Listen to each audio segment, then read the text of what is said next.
my lovelies, I'm Ginny O, the author with no last name. This is Star Stable Month, and today I want to ask and answer the question, is Star Stable Online a scam? And the reason I'm asking this question is if Star Stable Online wants to be taken seriously in the gaming landscape, then I'm going to treat their game seriously like every other game in the industry, holding it to the same standard. Right now in the MMO world, the quote-unquote game dream world is dragging the mechanics of game scamming into the open light of day. And the scams haven't stopped, from Chronicles to Illyria, to Earth 2, to Forgotten Chain. And as a longtime player of Star Stable Online, who has watched the entire debacle unfold from beginning to end, you can check out the first 4 videos of my How Not to Make an MMO series and my recent update videos for details. I feel the question needs to be asked, is Star Stable Online a scam? Legally, no. And I have to say this because I don't want Star Stable coming after me. Legally, they do fulfill the promises they put on their website. They do have a game of adventure, and they do update on a regular basis if you have the patience to get half an hour of story a year and anywhere from 12 to 24 months or to even 60 months of wait between continuing storylines. Yes, I did say 60 months. That's 5 years. And there is roughly 6 hours of main story quest after 10 years. When other games of similar genre, though bigger in size, open with 20 to 30 hours of main story quests and continually add 20 to 30 hours more every 2 years. So as you can see, Star Stable is greatly behind. It's not even really a scam in the way some of the MMO streamers like Callum Upton would describe a scam, as in advertising something they know isn't achievable and taking profits before they can deliver. One SSO only advertises ride around with friends and solve quests, and yes, you can do that for about 3 months. To the game promised in the story you get is actually quite achievable. It may not be achievable on the engine they're using with more interesting mechanics.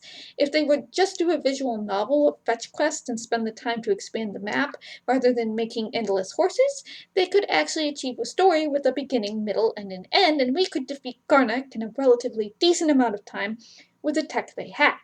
Then we could move on in the story, and wouldn't that be fun? Or they could remaster it. Remastering it is always an option. Unlike other game studios, many large game studios doing MMOs, they will not and refuse to give us any sort of timeline for when the rest of the story in the map is going to exist. They have only recently begun a monthly roadmap of updates. Instead of hyping up things in advance of where the game is going, what new mechanics are doing, it's radio silence. Why? Because the map and things they do have don't exist until 2 months before the update. Often, they will show things that are already finished for feedback, and then, well, there's not enough time to fix them before the release, or even worse, the employee who finished the project has already left the studio. Where the sticking point is with me is they are taking profits before they deliver. Massive profits. It has been 10 years and they have not delivered a complete story with a complete map and the destruction of Garnak. We have story threads hanging from what? The 2nd or 3rd year of updates? So it's becoming not a question of can they deliver, and more of a question of do they even want to deliver if they could. Way back in 2011 and 2012, the original game dev team made a promise in the story they presented. We were going to join a group of 4 other girls and save Jorvik from Garnak on this huge adventure across the entire map of the island. 10 years later, we are still stuck in that one corner of the map and nowhere near close to defeating Garnak. They can do it. And the fact they won't do it, despite having 170 employees and 44 million in profit in 2020 alone, tells me they simply don't want to. Instead of a legal sense, we're headed into morals and ethics territory. And so it really does depend on how much you care about morals and ethics here. Morally and ethically, it would be right and feels like they would be obligated to finish the story they start if they can feasibly do it. We know they can do it. And if they're choosing not to, then morally and ethically, are they a scam? Someone has a hustle going, a very profitable one for this game's market, and it's pretty scummy. Let's delve into it. There are three basic elements of any hustle. Hook someone onto an emotion, install a time limit, and be utterly confident about it, then get out of Dodge with your ill-gotten money. Star Stable Online hooks into two different emotions of the players, depending on how old they are. The older players are here out of the promise of nostalgia, because they played the Starshine Legacy games, and Star Stable Online has promised them a continuation of that story. 10 years later, 6 hours of main story quest, and we're in a worse story position than the end of Starshine Legacy. The fandom has come up with more fanon and lore than the canon has given us, dissecting every 500-word lore book and line of dialogue that may or may not even be canon if it's either holiday or maybe it's something they took out. In the spirit of MMO players everywhere, they data mine the game files, and weeks before the new horses are set to come out in the game, we already know the colors, the gaits, and the hairstyles. They have found the halfway finished Try a Horse feature and entered GED headquarters and broken into Fort Maria, as the story stalls out and there's nothing else to keep them amused. And for the new players, the younger players, it is the sense of community. Star Stable Online boasts they are the #1 biggest and fastest growing horse game in the internet. Okay, it's pretty easy to be the #1 horse game on the internet when you are the only open world horse game in existence. The other horse games are smaller racing games or breeding games like Horse. Bellicera and Horseland are pretty much gone. Wouldn't you at age 9 or 10 want to be part of this huge community of players who also love horses and horse games? So, nostalgia and community, such beautiful emotions. Now we add the next element of the hustle, the time factor, aka the fear of missing out. This, both socially and materialistically, is the driving factor of buying this game. You buy the game because your friends are playing it and you feed money into the game to keep up with everyone else buying things Star Stable is putting out. Star Stable is a cash up with a nod at being a game. So, once a month they release horses. In the last 2 years, it has in general been a new horse every month. And if you can't buy these horses with in-game currency on the day of the release, you still feel need to buy them with as many YouTubers doing videos where they buy all of them. And if you're part of a club and your clubmates are doing it, or just the peer pressure of it all, you don't want to miss out on the new horse. So you feel obligated to buy star coins to buy the new horse, which becomes the old horse next month. Now, this wouldn't be so bad if they didn't put up for sale every other month, it feels, a magical, limited time horses that they cannot say whether or not will ever come back. And every other month is roughly the amount of time it takes to save up enough of premium currency allowance at 100 a week to buy a new horse. So you either buy the new magical horse or you miss out if all you're doing is saving up your allowance. Fortunately for me, there have been plenty of these magical horses that I feel needed to go back to the drawing board because they were just that ugly. And maybe if the Kelpie horses could have actually swam, it might have been worthwhile, but they couldn't, so no thanks. Star Stable may be guilty of false advertising, given they did show the Kelpie swimming. I'm not sure though it'd stand up in court or not. It's definitely morally and ethically questionable to keep showing things players cannot do in the game in their stills and videos. Back to the magic horses. Most of the time, though, there is hope. Though slim, these magic horses will come back because they've come back before. But not all the time, which adds anxiety because they don't communicate clearly why. In the Midsummer Festival of 2018, they had 2 horses that were designed after trees, a birch-themed horse and a cherry blossom horse. And they swore up and down these horses were never returning. Get them now, or else. Causing anxiety, fear of missing out, and a run on the store to get premium currency. Well, it turns out, according to rumor, these horses were actually licensed from a freelance artist, and without paying the artist again, these horses can never return to the game. They, however, didn't ever make this clear to the player base in any way, so of course you have players who are now mad because they can't get these limited horses whose only purpose is to look pretty. Of course, with a profit of 44 million, there's absolutely no reason they can't relicense these horses, unless the artist has said no, absolutely not. So this then gets extrapolated to every other magic horse and limited time pet, because you don't know, given how many freelancers Star Stable hires, which horses have been designed in-house and which ones are licensed, creating jealousy and anger in the player base over digital horses that honestly should just find a spot, stand there, and let people buy them, since they don't add anything mechanically to the game. They're limited time. You have to buy them now, now, now! This game has sales every weekend. Yes, they know their game is priced so high that in order to tempt people to actually pay for it, they run a sale with perks every weekend. Which is good as it goes all weekend because you have to figure out if you are in Sweden how you're going to pay for it. Hint, PayPal, because that's the only way your currency is going to be accepted in the time limit. And then during holidays, add on expensive tech and expensive writing clothes that each item costs the entirety of your in-game currency bank, and you have yourself a situation where children are buying premium currency to buy horses and support the game because they think $26 million profit from 2019 alone, $44 million in 2020, is going back into the game. Players are beginning to see through this. Enough information has come out. Older players, long-term players, have either left or are asking questions, though they've been doing this for at least 5 years now. Every time they speak out to the customer service and the public relations people, they are told over and over since 2016, big things are coming. We promise. You don't want to leave, do you? We promise. We're going to make big changes to the game very soon.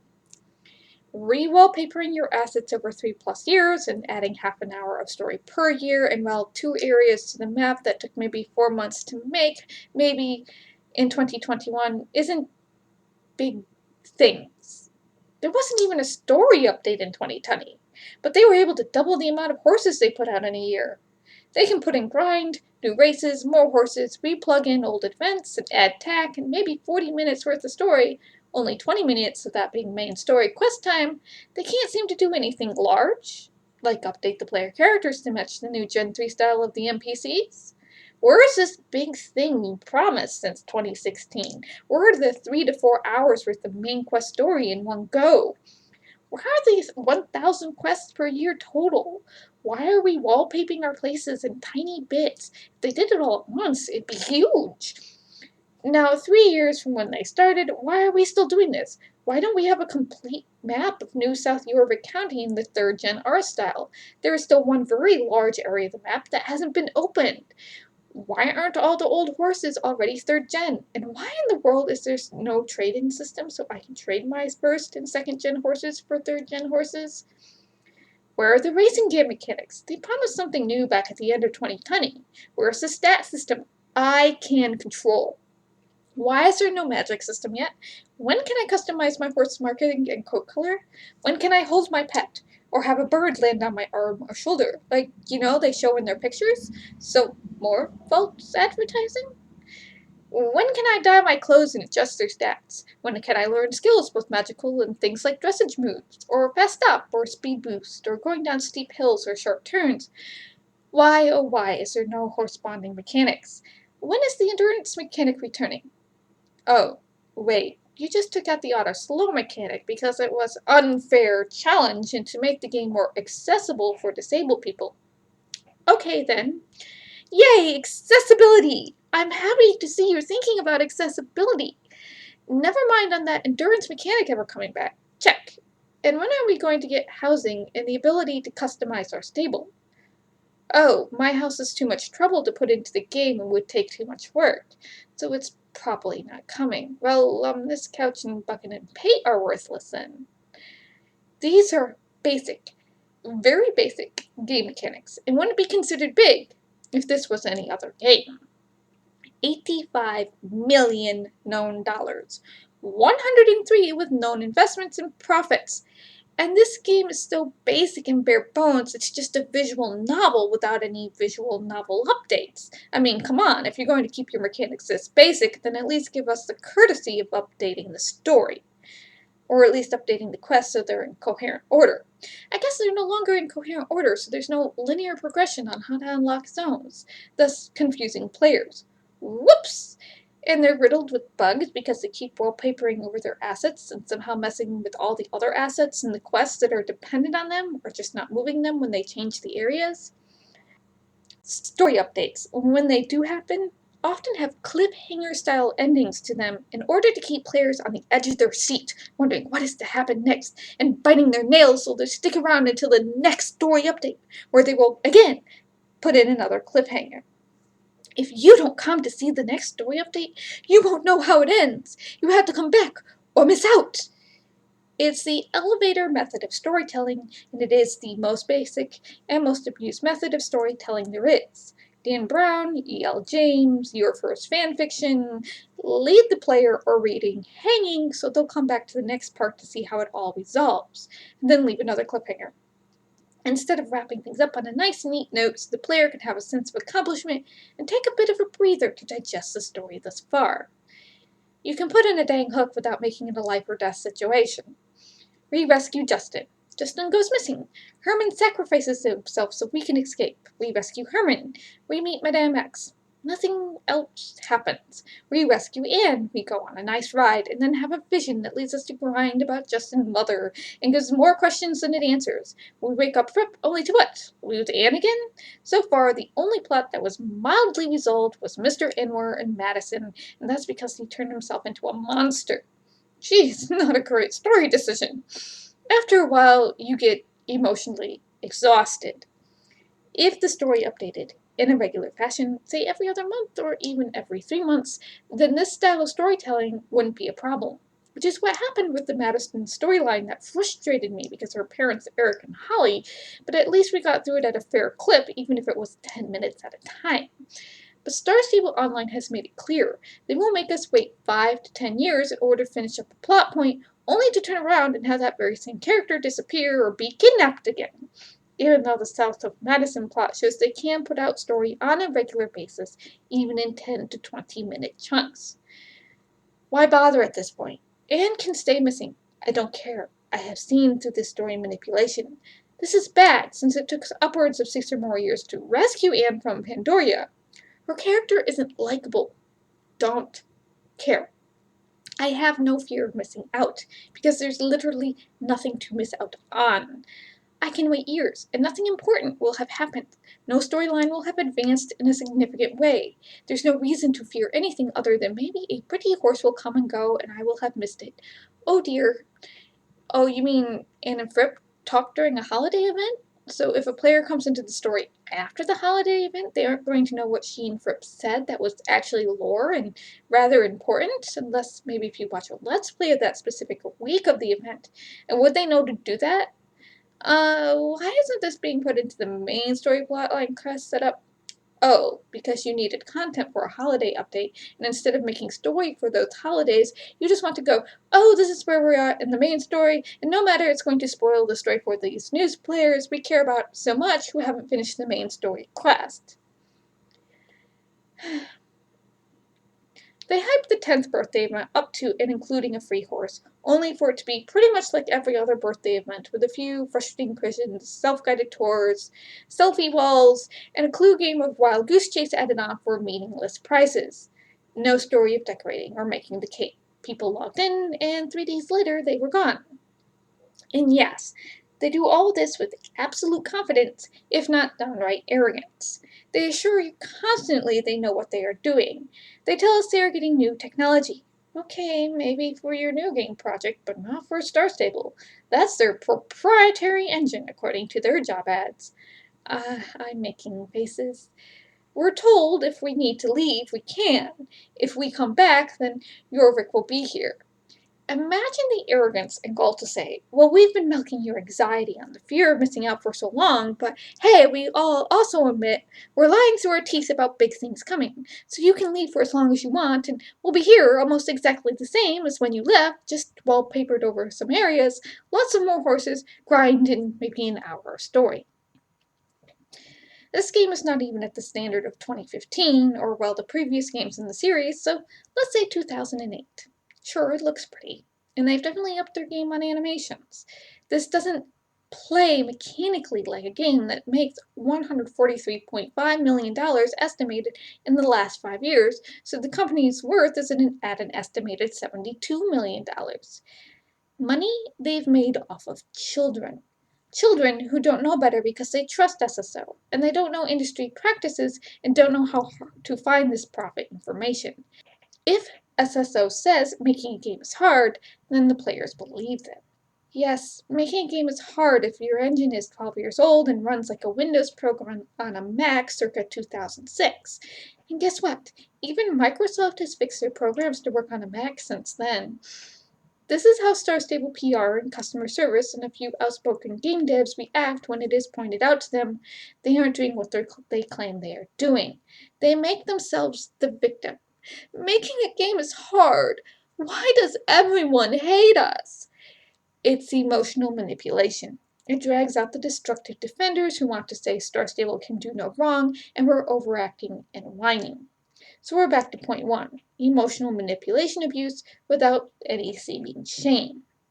170 employees, 26 million in profit in 2019, 44 million in 2020. Yet for some reason they can't upgrade their hard or soft tech, recode the game, put in proper shaders, or open up a map or give story in large chunks consistently. Morally and ethically, this game is a scam. Maybe in 30 years we'll get an end to the Soul Rider versus Karnak story, much less anything beyond that in different worlds/realities beyond Pandoria. Otherwise, we're not getting the game we are promised. There are no big things actually coming down the pipe, because in order to do big things, they'd have to recode the game in a new engine from the ground up.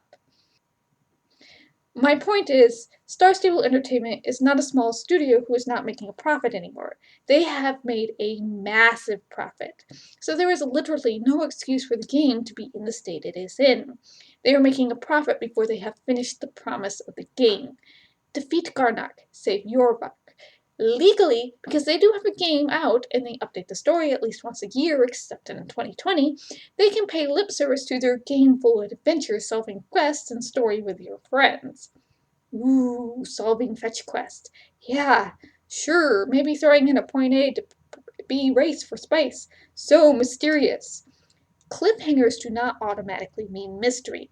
One point, they actually left the game off in the middle of a character about to explain horse lore.